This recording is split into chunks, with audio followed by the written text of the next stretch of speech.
We get the first round matchup, the Lakers versus the Houston Rockets.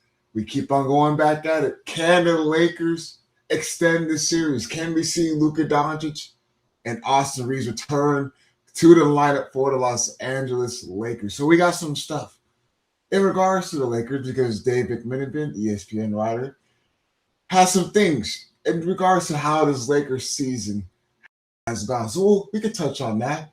But of course, you know what I love to do. Just seeing the Los Angeles Clippers and seeing how their season has gone. And I just always go back to, is it not a surprise that the Clippers season ended in that fashion? Especially when Steve Kerr came out with those comments that Stephen Curry is going to be on minutes restriction, Kristaps Porzingis is going to be on minutes restriction, and then Al Horford. You got 40-year-old man Al Horford out there winning games for the Golden State Warriors as well. Clippers, what is going to be their offseason? What is their offseason going to look like, especially with the whole Kawhi Leonard situation? I definitely got to talk about that. And then just, of course, some NBA, just all-around news. Possibly the 65-game rule. We got to touch about that. Luka Doncic, Kate Cunningham. Got some good stuff today on Lakers Talk Daily. But before we do, you guys know, the beautiful Pechanga Resort Casino. You guys know you can always play a perfect combination at Pechanga Resort Casino, the official Native American resort and casino of the Los Angeles Lakers. Skip the traffic. Head on over to Pechanga Resort Casino just off the I-15 in Temecula. Visit pechanga.com or call 888-PECHANGA for reservations and for more information. So, we saw the narrative of the Los Angeles Clippers. We understand the storyline surrounding the Los Angeles Clippers. Now, they started the season off 6-21. Remember, they got Bradley Beal. They got Chris Paul. They still had Zubac at the time. They still had James Harden. So this Clippers team, on paper, really, really good. Okay, they got some veterans on this team. Again, you got the duo James Harden and Kawhi Leonard. They could be really, really good. Then all of a sudden, their season goes quick to the point where the Clippers start the season off 6-21. And then you see the news of them releasing Chris Paul. Chris Paul gets released. He didn't even make it on their trip. They sent him home early on their road trip. And then you see in the James Harden situation isn't really working out. So they don't have a plan to extend James Harden or give him a contract extension because they couldn't work a deal out. Clippers want to go younger. So what do? They offloaded James Harden. They sent him to Cleveland. But they get Darius Garland in return and a pick. Cool.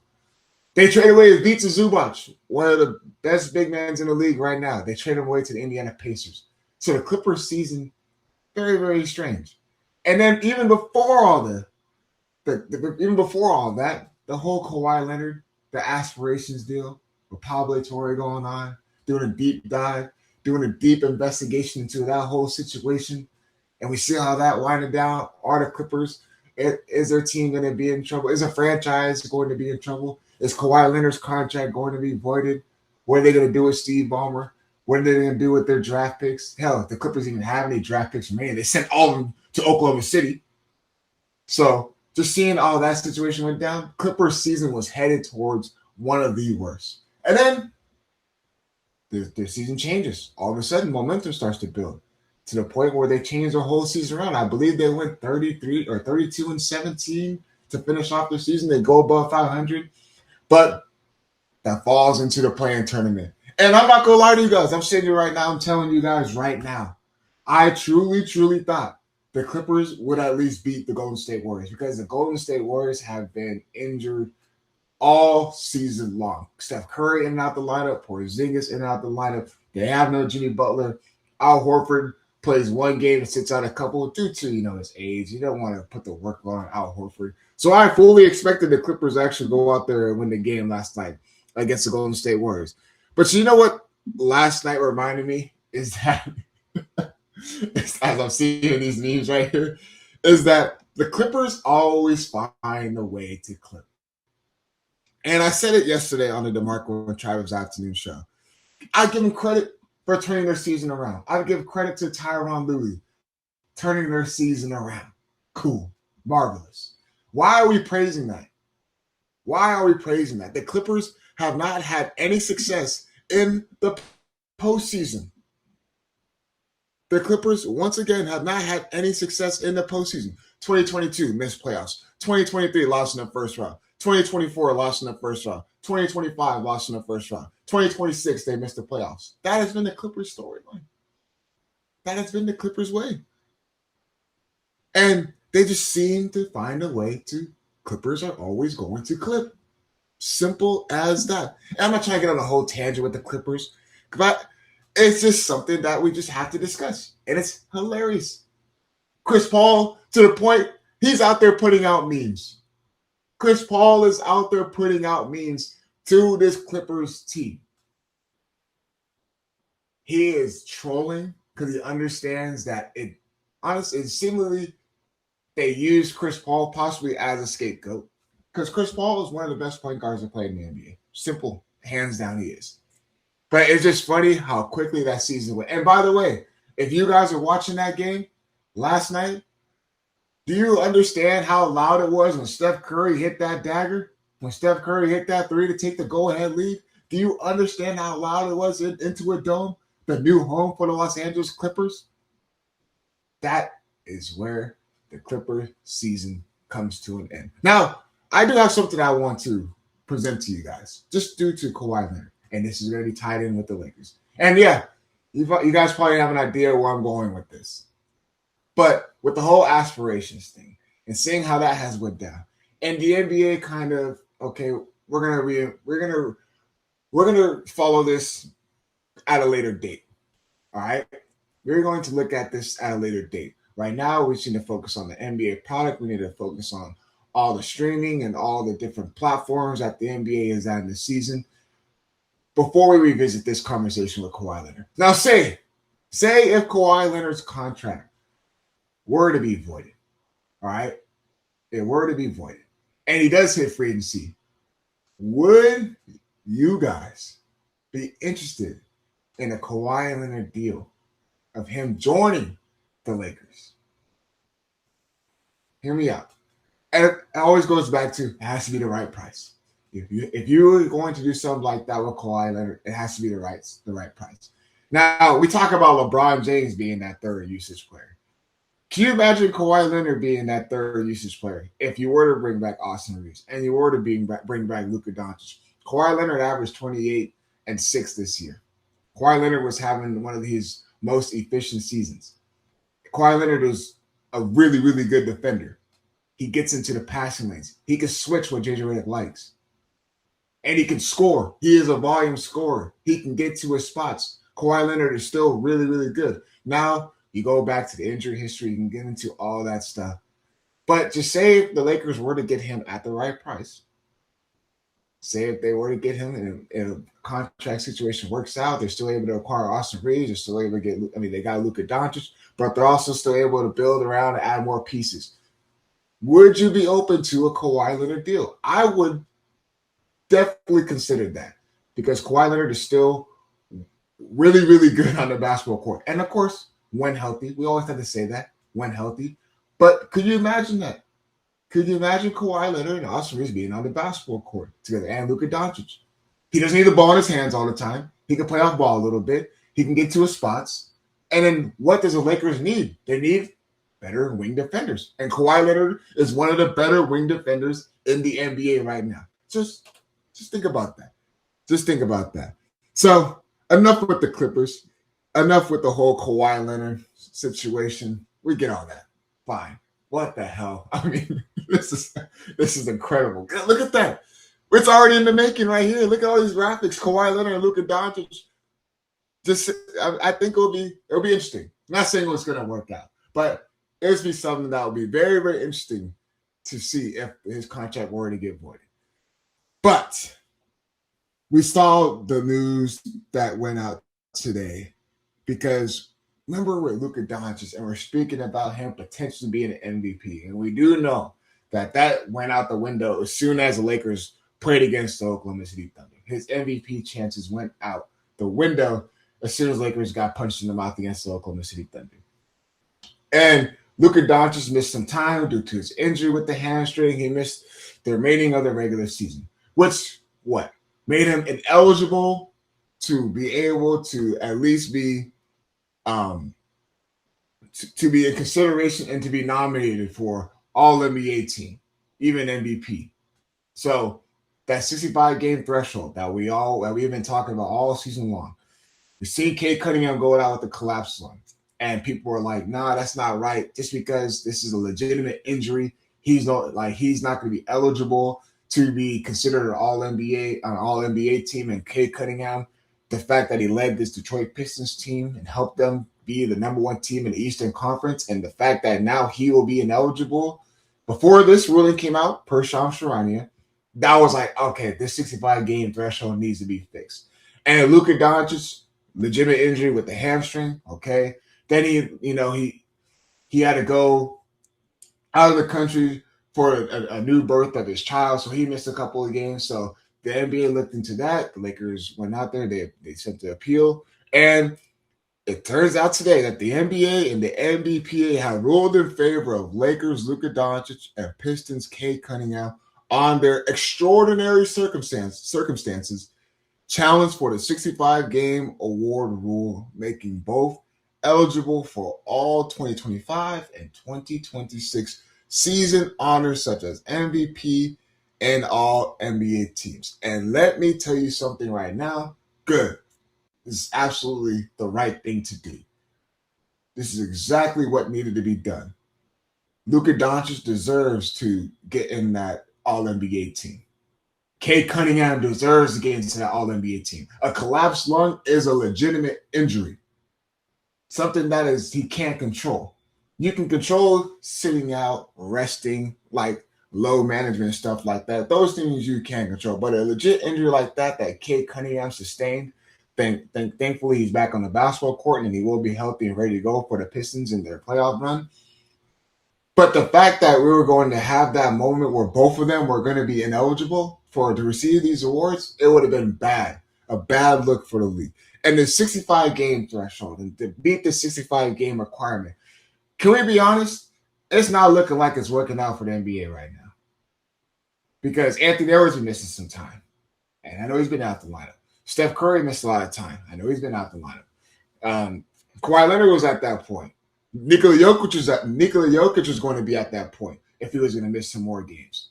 Like Wemby, if he was going to miss some more games. Like all these guys were legit at that mark of potentially getting out of the qualifications, the expectations to be eligible for these season awards. And I get it. Injuries happen. I know that's been a big conversation around the NBA. I know that it sucks that, you got the fan base. They want to see these guys play. They want to see them suit up. But there's got to be a little bit of tweak. And there's got to be a little bit of adjustment with the 65 game rule. Because if you have legit injuries, and there's been legit graphic of how many minutes some of these guys have played. Like Anthony Edwards, Luka, Cade Cunningham, they've played more minutes than Wemby. And they were Anthony Edwards is going to, I believe he's going to try to get in and try to find a way to get to be eligible for season honors. But the fact that Luka Doncic and Cade Cunningham played more minutes than Wemby, but Wemby played more games, where does that add up to? These guys have the right and they should deserve, and I'm glad that they agreed for them to both be eligible. This 65 game rule is punching the NBA right back in the mouth. Like, look at these minutes played. Luka Doncic has played the most minutes. He's played the most minutes.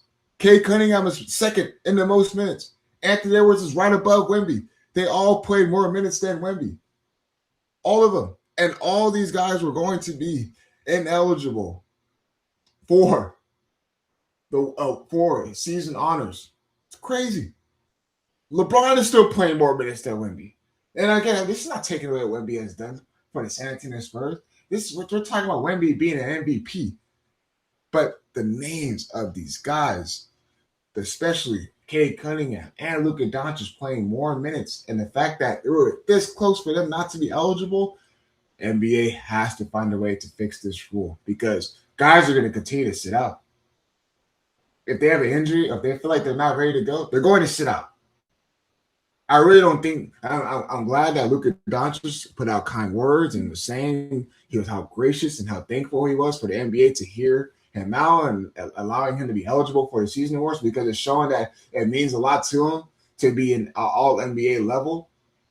But there's going to be some tweaks and adjustments, I hope, at the NBA, because they have another issue with tanking, but this as well. This is going to rule out a lot of guys because the mileage and the style, the way basketball is today, you can't expect them to be all 82 games. Injuries happen. So that's just something that I want to throw out there again real quick. But there's some stuff regards to this Lakers team and some interesting stuff that was made in this article by Dave McMenamin, looking ahead to this Lakers versus Houston Rockets first round matchup. We're going to dive into that. We'll talk more about it. But before we do, I have to let my partners at Pechanga give you guys a quick word. At Pechanga Resort Casino, you can rock and roll, sip and slide, twist and shout. Play your perfect combination at Pechanga Resort Casino, official Indian gaming sponsor of the Lakers. Whew. What is going on? And welcome back. You guys in the YouTube chat. There's a poll that's been put out saying, would you want Kawhi to consider joining the Lakers? And you guys have all said no. Majority of the votes have been no in the YouTube chat. And I just want to know, is it because of Kawhi's injury history? Is it because is it his second season?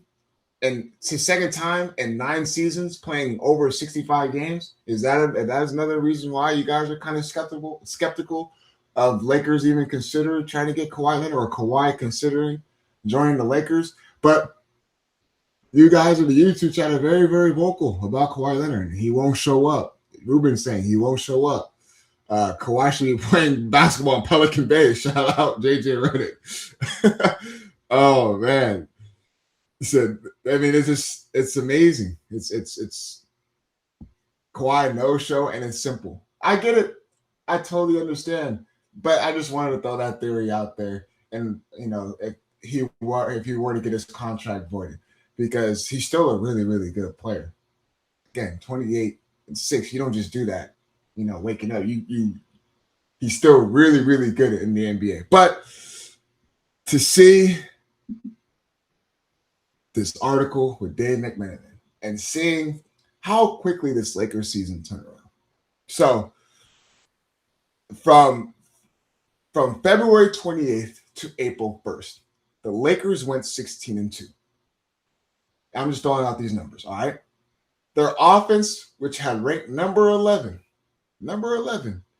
through their first 58 games of the season, jumped to number 4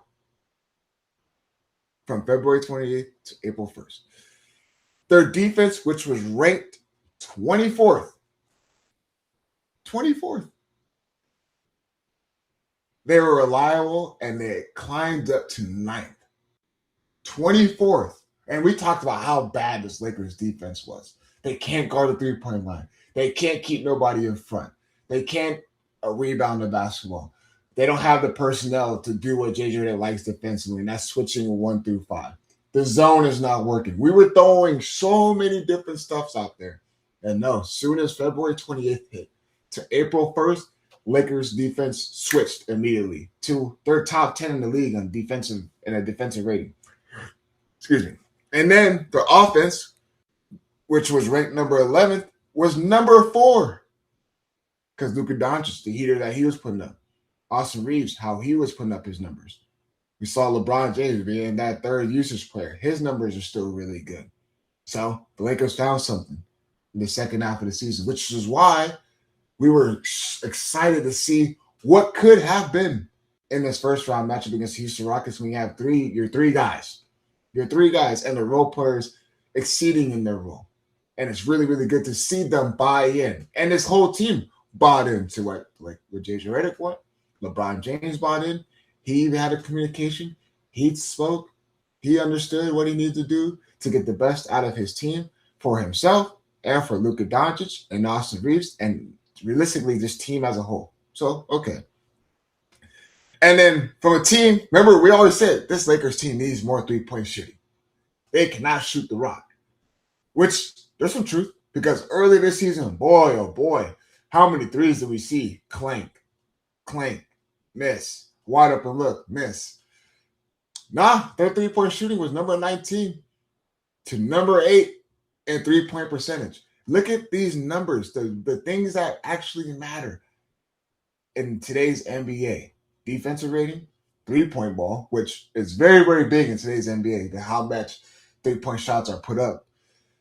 To now, okay, they didn't have their athletes to get back in transition. Their transition defense is horrible. They went from number 13 in opponent fast breaks to number 8. And then we always go back to who did they beat in that February 28th to April 1st. The Knicks, the Timberwolves, the Nuggets, the Cavaliers, and the Houston Rockets. To the point we got Luka Doncic saying that we have been on a run. It means a lot. We just have to keep on playing. We just have to keep on playing. We have to buy in. This is what we have. We are finding the recipe. We are cooking. And every single person on this team is finding the rhythm. They're understanding their role. This is the fact that the Lakers went to the number 3 seed. So they had all eyes looking forward to what? Securing that seed. JJ Redick spoke about it. Luka Doncic, LeBron James, Austin Reeves, they understood about it. And then like David McMenamin said in the article, 48 hours later, everything changed. So all of a sudden, they go to Oklahoma City, and we know they lost 121. And I mean, the first time LA had to face Oklahoma City was in November 12th, early in the season. We expected them to lose that game. LeBron James then with that sciatica injury, they lost 121-92. And then as months go by, they match up with Oklahoma City Thunder again. Austin Reeves in that game goes out with that oblique strain. I mean, he still stays in the game. Luka Doncic, midway through the third quarter, he goes out with the injury, with his hamstring. And you just start to see their season change just like that. Because remember, we're at all eyes looking forward. Can we see if the Lakers team can match up with them? They're playing really, really well. This is the moment to get another eye tester. Luka Doncic, MVP race. Can he climb up there with Shai Gilgeous-Alexander? Can he close in the gap? Nope. Just like that. So as the article progresses and we keep on going on, and JJ Redick having a conversation, they were still the number 3 seed. Remind you guys, after that loss to the Oklahoma City Thunder, they were still the number 3 seed. And they had to go up against the Dallas Mavericks. And LeBron James had conversations with JJ Redick, discussing what this team is going to look like, discussing what they need to do. Okay? Because they had that thought process that Luka Doncic was going to miss some time. But they didn't know the extent of Austin Reeves' injury. And remember, Austin Reeves got that MRI scan, and everything came back like he was good to go. And then they got the wrong documentation and all the different types of stuff that happened in Dallas. So all of a sudden, Austin Reeves is going to miss 4 to 6 weeks. And then the season just even changes even more to, okay, Luke Kennard step up. We need you to fulfill this role. We need you to be that primary ball handler. Marcus Smart's out the lineup as well. So they go into Dallas. LeBron puts up almost a triple-double, was 1 rebound away. Luke Kennard, though shooting 5 of 17, he has a triple-double. His first career triple-double. And the Lakers still lose to the Dallas Mavericks. A Dallas Mavericks team, which I'm not going – I literally have to find it. The Dallas Mavericks were – they lost like the last 8 out of the 9 leading up to that game. It was something crazy. Something crazy. So this is where, after seeing the article and after reading it all through and seeing how quickly the season has changed, seeing how now they're trying to find a way to extend this series, despite having Lakers lost to them, they fell behind the Dallas Mavericks in a 134-128 loss, despite Dallas having lost 8 of its past 9 games. 8 of its past 9 games. So this is where, after going through the article and JJ Redick saying that we just got to find a way, we got to find 9 guys. There's a big shock to this team, a big shock to the system. how quickly the things have changed. We got to find guys. We got to find a way to buy in. We can still go out here and compete in the series and win. To where everything is going down to. LeBron James is buying in on it. This role players are buying in on it. Okay. So this is where I'm going to end the show on a little Deondre rant. And this is where I'm going to be 100% honest with you guys in here. And I mean it. If the Lakers have any chance of winning this series against, extending the series, not saying win, extend the series against the Houston Rockets, I'm going to start off with one guy, Deondre Ayton. If you can rebound, especially when the Houston Rockets are a really, really good rebounding team, if you can rebound, if you can't find a way to be in your spots and score, if you can't find a way to run your lanes and get out and run off of missed baskets and find a way to get easy looks, this team's going to be in trouble. Rui Hachimura, if you can't find a way to get into your spots, your mid-range, your bread and butter, you can't knock down shots. You get lost out there offensively. You get lost out there defensively. But you can't keep guys in front. And you're not contributing to the rebounding. All you're doing is scoring. This Lakers team is going to be in trouble. Luka Kennard, if you can't find a way to get your shot up, if you're turning the ball over, if you're getting exposed on defense, if you can't take pride on that end of the floor, this team has no chance of extending the series. LeBron James, you already expect, you know what you're going to get out of LeBron James. You know what you're going to get out of LeBron James. To be honest with you, at this point, you know what you're going to get out of Marcus Smart. You know exactly what he's going to do. Defensively, he's going to be that anchor. He's going to lead the charge. He's going to set the tone on that side of the floor. Now, they're going to need Marcus Smart to hit some big-time shots. They are. Marcus Smart, there's going to be times where he's going to have an open look. He's going to have to keep shooting them because they're wide open looks. And this might be the time where it's going to be the best look for Marcus Smart. You're going to need that from him. I'm looking at those three guys, though, that I named. Deondre Ayton, Rui Hachimura, and Luka Kennard. If the Lakers don't get the most out of those three guys, because those are going to be the most important three people on this team with Luka Doncic and Austin Reeves out. I get Jake LaRavia, but you know what you're going to expect out of Jake LaRavia at this point. Crash the glass hard, make sure you rebound, and also what? Honestly, I don't even want to see Jake LaRavia settle for a three-point ball. I know you got to take the open look, but no, I don't want to see that. He's got to be able to provide much-needed defense because this Lakers team is going to need a lot out of that. They're going to need more defensive guys. Might have to see Jared Vanderbilt in the mix, and we should see Jared Vanderbilt in the mix. Jared Vanderbilt, offensively, don't settle for a three ball. You got to find a way to cut and move without the basketball. All right? Defensively, create havoc. Be a force. Do what you did against the Golden State Warriors when Darvin Ham was still coaching, running Stephen Curry off the three-point line, creating turnovers, getting out and running the lanes. Do that same damn thing against Kevin Durant. Be a pest. Be annoying. Take him out of his rhythm. Do not allow him to catch the ball. That is where I am at, and this is what I have to say just with that. You need to be locked in. Deondre Ayton needs to be locked in. Rui Hachimura needs to be locked in. Luka Kennard needs to be locked in. And you guys in YouTube chat, if you think I'm wrong about this, then tell me. But I needed to go on that rant, and I needed to go ahead and let you guys know how I feel. And I really, really do believe that he is the biggest. He is the X factor in Deondre Ayton. He is your X factor. If Lakers can't get the most out of him, then there's no way in hell the series is going to get extended. And you can kiss Luka Doncic, you can kiss Austin Reeves or turn into this lineup. Goodbye. So that's where I'm going to end with that.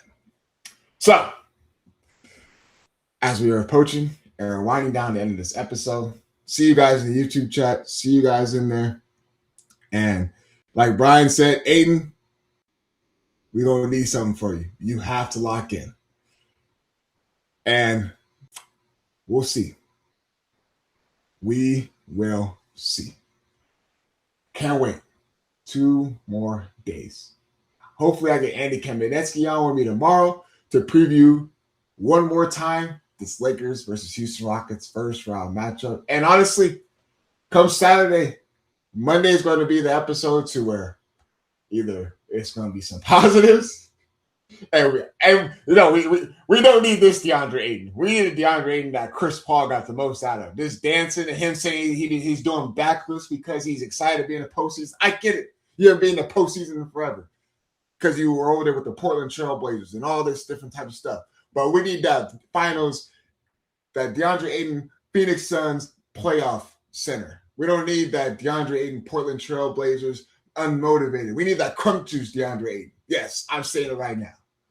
But, all right. As always, thank you guys in the YouTube chat. My guy Carlo running this operation. I will be talking to you guys tomorrow. Whew, I really can't wait. Monday is going to be one of those days. If the Lakers lose, it's going to be a conversation about, oh, here we go. But if they keep it close or they somehow find a way to win, oh, it's going to be fireworks, baby. But, as always, thank you guys so much for tuning in. I will be talking to you guys tomorrow. We out.